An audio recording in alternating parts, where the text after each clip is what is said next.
Ahmedabad plane crash తో దేశవ్యాప్తంగా విషాద ఛాయలు నెలకొన్నాయి. దేశ ప్రజలంతా ఈ ప్రమాదం గురించి చర్చించుకుంటున్నారు. రాజకీయ నాయకులు, ప్రముఖులు ఘటనపై దిగ్భ్రాంతి వ్యక్తం చేస్తూ బాధిత కుటుంబ సభ్యుల్లో ధైర్యం నింపే ప్రయత్నం చేస్తున్నారు. అయితే అసలు ఈ క్రాష్ ఎలా జరిగింది అనేది ఇప్పుడు అందరిలో ఉన్న ప్రధానమైన డౌట్. ఇది Boeing 787 dream liner air craft, world most softest air craft, safest air craft. అందుకే ఎయిర్ ఇండియా 2014లో దీన్ని కొనుగోలు చేసింది. 248 మంది ప్యాసింజర్ సీటింగ్ ఉంటుంది. ఇందులో business class, economy class separation కూడా ఉంటుంది. డ్రీమ్ లైనర్లో ప్రయాణం అంటే చాలా మందికి ఇష్టం. మంచి సీటింగ్తో పాటు సర్వీస్ కూడా లభిస్తుంది. బోయింగ్ 14 ఏళ్లలో ఈ మోడల్ విమానాలను 1000 తయారు చేసి వివిధ విమానయాన సంస్థలకు సరఫరా చేసింది. బోయింగ్ చరిత్రలోనే బెస్ట్ సెల్లింగ్ మోడల్గా నిలిచింది ఇది. డ్రీమ్ లైనర్లో పటిష్టమైన సాంకేతికత వల్ల 25% ఇంధనం ఆదా అవుతుందని ఇదివరకే బోయింగ్ ప్రకటించింది. ఈ మోడల్ ఏకబిగిన 13,530 కిలోమీటర్లు ప్రయాణించగలదు. ఎయిర్ ఇండియాలో మొత్తం 27 బోయింగ్ 787 డ్రీమ్ లైనర్ విమానాలున్నాయి. బోయింగ్ చరిత్రలోనే ఎంతో అద్భుతమైన విమానంగా, సేఫెస్ట్, గ్రేటెస్ట్ విమానంగా నిలిచిన డ్రీమ్ లైనర్ ఇలా కుప్పకూలడం ఎన్నో సందేహాలకు తావిస్తోంది.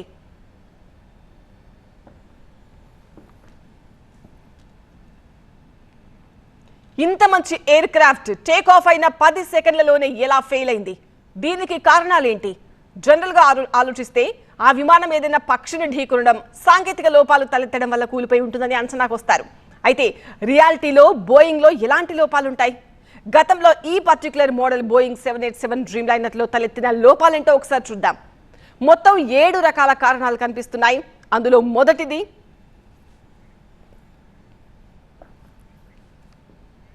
మొత్తం 7 రకాల కారణాలు కనిపిస్తున్నాయి ప్రమాదాలు జరగడానికి.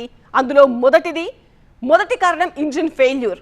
ఫ్లైట్ టేక్ ఆఫ్ అయిన వెంటనే క్రిటికల్ ఇంజిన్ ఫెయిల్ అయి ఉండొచ్చు. ఎందుకంటే ఫ్లైట్ కుప్పకూలే ముందు ఇంజిన్ సౌండ్లు పెద్దగా వినిపించలేదు అని ప్రత్యక్ష సాక్షులు చెప్తున్నారు. ప్లేన్ కేవలం గ్లైడింగ్ మోడ్లో ఉండొచ్చు అన్న అభిప్రాయం కూడా ఉంది. అయితే ఇంజిన్ ఎందుకు ఫెయిల్ అయింది అన్నది తెలియాలి. ఇంజిన్ ఫెయిల్ జరిగిందా, సాంకేతిక లోపం వల్ల 2 ఇంజన్లు పనిచేయకుండా పోయాయా అనేది ఇప్పుడు బిగ్ మిస్టరీగా మారింది. టేక్ ఆఫ్ అవ్వగానే ఇంజిన్ ఫెయిల్ అవ్వడం అనేది చాలా అరుదు అంటున్నారు నిపుణులు. ఇక రెండో కారణం తప్పుడు కాన్ఫిగరేషన్. ఫ్లైట్ ఎగరడానికి ముందే పూర్తి కాన్ఫిగరేషన్ ఇవ్వాల్సి ఉంటుంది. తప్పుడు కాన్ఫిగరేషన్ వల్ల ఫ్లాప్ సెట్టింగ్స్ తప్పుగా జరిగి ఉండాలి. దీంతో విమానాన్ని లిఫ్ట్ చేయడానికి ఇబ్బందులు తలెత్తి ఉండాలి. టేక్ ఆఫ్ వెయిట్ ను అంచనా వేయడంలో తప్పిదాలు జరిగి ఉండొచ్చు. ఒక విమానం ఎగరాలంటే ఫ్లాప్స్ కి సెట్టింగ్స్ చాలా ముఖ్యం. ఎందుకంటే విమానం బరువును బట్టి ఫ్లాప్ సెట్టింగ్ చేస్తారు. విమానంలో ప్రయాణికులు ఎంతమంది ఉన్నారు, ఎన్ని కేజీల లగేజ్ ఉంది, ఫ్యూయల్ ట్యాంక్ లో ఎంత మోతాదులో ఇంధనం ఉంది అనేది కరెక్ట్ గా అంచనా వేస్తేనే ఫ్లాప్ సెట్టింగ్స్ చేయగలుగుతాం. ఈ సెట్టింగ్స్ తప్పుగా నమోదైతే గనుక విమానం టేక్ ఆఫ్ సమయంలో తీవ్రమైన తప్పిదం జరిగే అవకాశాలున్నాయి. ఇలాంటి ప్రమాదాలు జరిగే ఛాన్సెస్ ఉంటాయి. ఇక సిస్టమ్ ఫెయిల్యూర్, ఆక్సిలరీ పవర్ యూనిట్లో లోపాలు తలెత్తి ఉండొచ్చు. దీనివల్ల ఫ్లైట్లో మాల్ ఫంక్షన్ జరిగి ఉండొచ్చు. కొలాటరల్ డ్యామేజ్ జరిగి ఉండొచ్చని అనుమానాలు కూడా వ్యక్తమవుతున్నాయి. విమానంలో సిస్టమ్స్ ఫెయిల్యూర్ వల్ల కుప్పకూలే అవకాశాలు లేవు. కానీ కొన్నిసార్లు సిస్టమ్ ఫెయిల్యూర్ ఇంజిన్ పైన పడే అవకాశాలు కూడా ఉన్నాయి. 100% ఇలా జరిగే అవకాశం లేకపోయినా కూడా 1% ఉంది కదా అంటున్నారు నిపుణులు. ఫోర్త్ కారణం ఫ్యూయల్ లీక్. ఫ్లైట్ నుంచి ఇంధనం లీక్ అయి ఉండొచ్చు అంటున్నారు. దీనివల్ల కంటామినేషన్ జరిగి ఉండే అవకాశం ఉంది. కొన్నిసార్లు ఇంజన్కు ఇంధనం అందకపోయే అవకాశం కూడా ఉంది. నిజానికి ఫ్లైట్ 2 రెక్కల్లో కూడా ఇంధనాన్ని నింపుతారు. విమానాలకు రిఫైన్డ్ కిరోసిన్ వాడతారు. దీన్నే జెట్ ఫ్యూయల్ అని కూడా అంటారు. ఇక్కడ లీక్ ఏమైనా జరిగిందా అనే అనుమానాలు కూడా వ్యక్తమవుతున్నాయి. అయితే విమానం పేలిపోయిన తీరు చూస్తే మాత్రం కాకపోయి ఉండొచ్చు అంటున్నారు ఎక్స్పర్ట్స్.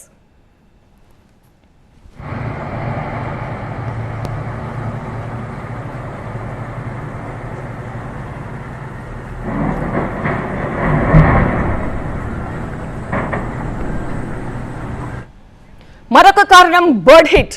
ఇంజన్లోకి పక్షులు చొచ్చుకుపోయి ఉండొచ్చు. దీనివల్ల భారీగా డ్యామేజ్ జరిగే అవకాశం ఉంది.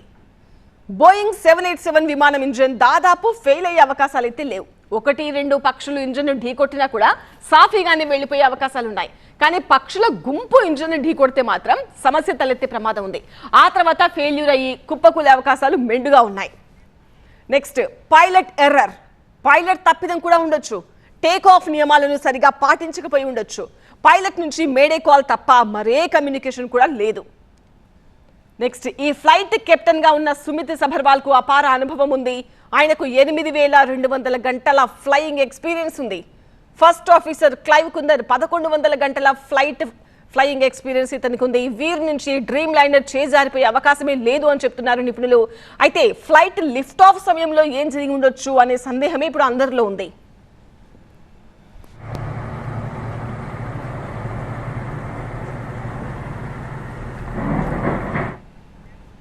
వాతావరణ సమస్య.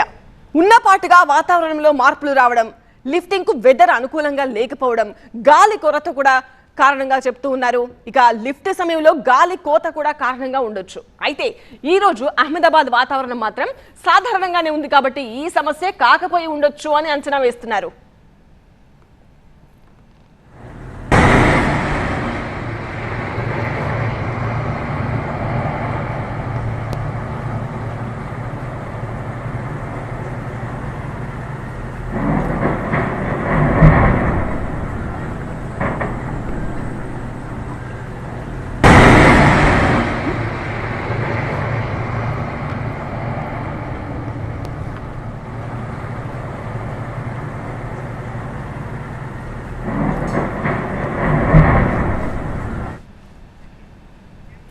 విమానం కూలడానికి ముందు ఎయిర్పోర్ట్ లో టేక్ ఆఫ్ ఎలా జరిగిందో ఒకసారి చూద్దాం.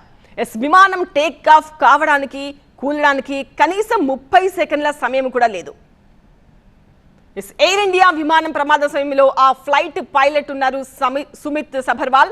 ఆయనకు 8,000 గంటలకు పైగా ఫ్లయింగ్ హిస్టరీ కూడా ఉంది. ప్రస్తుతం ఆయన ఇంటి దగ్గర విషాద ఛాయలు అయితే నెలకొన్నాయి.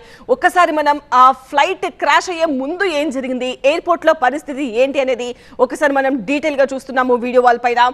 ఇది ప్రమాదం జరిగిన తర్వాత అక్కడ మొత్తం ఏ స్థాయిలో పేలుడు సంభవించింది, ఎంత పెద్ద ఎత్తున ఎగ్జాక్ట్ గా చూస్తున్నాం మనము. టేక్ ఆఫ్ జరుగుతోంది. విమానాశ్రయం అహ్మదాబాద్ సర్దార్ వల్లభాయ్ పటేల్ స్టేడియం నుంచి మనం దృశ్యాలు చూస్తున్నాము. ప్రమాదానికి ముందు ఏం జరిగిందనేది విశ్లేషిస్తున్నాం. విమానం టేక్ ఆఫ్ అవుతోంది. టేక్ అవుతోంది. అయిన తర్వాత ఎప్పుడు ప్రమాదం జరిగిందని మనం చూస్తున్నాం. సర్కిల్లో ఉన్న విమానమే టేక్ ఆఫ్ అవుతున్న దృశ్యాలు మనకు కనిపిస్తున్నాయి. చాలా ఈజీగానే సాఫ్ట్ గానే టేక్ ఆఫ్ అయిపోయింది. టేక్ ఆఫ్ అయిపోయిన 2 సెకండ్లకు 5 సెకండ్లు ఎంతసేపటికి ప్రమాదం జరిగింది అని మనం చూస్తున్నాము. 8 సెకండ్లు, 9 సెకండ్లు, 10, 11, 12, 13, 625 అడుగుల ఎత్తులో మనకు కనిపిస్తోంది విమానం. భూమి నుంచి 625 అడుగుల ఎత్తులో ఉంది విమానం వెళ్తుంది. కానీ ఇంకా ఈ పాటికే ఇంకాస్త ఎత్తు ఎగరాల్సి ఉంది. ఆ లిఫ్ట్ కాకపోవడం కారణంగానే 28 సెకండ్లు, 29, 30 ఎగ్జాక్ట్ గా టేక్ ఆఫ్ అయిన 30 సెకండ్లకి ఎంత పెద్ద స్థాయిలో మంటల ప్రాంతంలో కనిపిస్తున్నాయో మనకు చాలా క్లియర్ గా ఈ వీడియో చూపిస్తోంది. మేఘాని నగర్ అహ్మదాబాద్ ఎయిర్పోర్ట్ నుంచి కొద్ది దూరంలోనే ఉన్న, కొన్ని కిలోమీటర్ల దూరంలోనే ఉన్న మేఘాని నగర్ లో ఆ ఫ్లైట్ ఒక్కసారిగా ఇలా క్రాష్ అయిపోయిందో మనకు కనిపిస్తోంది. టేక్ ఆఫ్ అయిన తర్వాత 625 అడుగుల ఎత్తు వరకే ఉన్నాడు ఆ పైలట్. ఆ తర్వాత ఇంకా ఎత్తుకు ఎగరాల్సిన సమయం అది, కానీ ఎగరట్లేదు. అప్పుడే మేడే కాల్ ఏటీసీకి వెళ్ళింది. కానీ ఆ మేడే కాల్ వెళ్ళిన కొద్ది క్షణాల నుంచి మళ్ళీ పైలట్ నుంచి ఇలాంటి రెస్పాన్స్ రాలేదు.